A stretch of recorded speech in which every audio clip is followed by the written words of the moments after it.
Takshashila YouTube channel வாயிலாக இப்பொழுது நாம் தரிசித்து கொண்டிருப்பது அயோத்தியா ராமஜென்ம பூமி. அயோத்தியாவில் ராமர் கோவில் இருப்பது எல்லோருக்கும் தெரிந்தது. இப்பொழுது புதிதாக நிர்மாணிக்கப்பட்டிருக்கும் அயோத்தியா ராமர் கோவிலுக்கு அருகில் ராமர் தசரதர் வழிபட்டதாக கருதப்படும் சிவன் கோவில் ஒன்றும் உள்ளது. அது பற்றி தான் இந்த பதிவில் நாம் பார்க்க இருக்கிறோம்.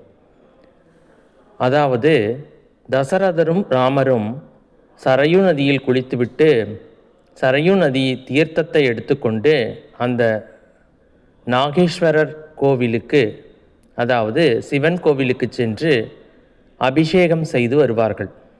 இது காலந்தோறும் நடந்த காரியம். இப்பொழுதும் நடந்து கொண்டு இருக்கிறது. நீங்கள் அயோத்தியா சென்றீர்கள் என்றால் அங்கே சரையு நதியில் புனித தீர்த்தத்தை எடுத்துக்கொண்டு சரையு நதிக்கரை பக்கத்தில் இருக்கும் நீங்களும் அந்த சிவனுக்கு தீர்த்தத்தை அபிஷேகம் செய்து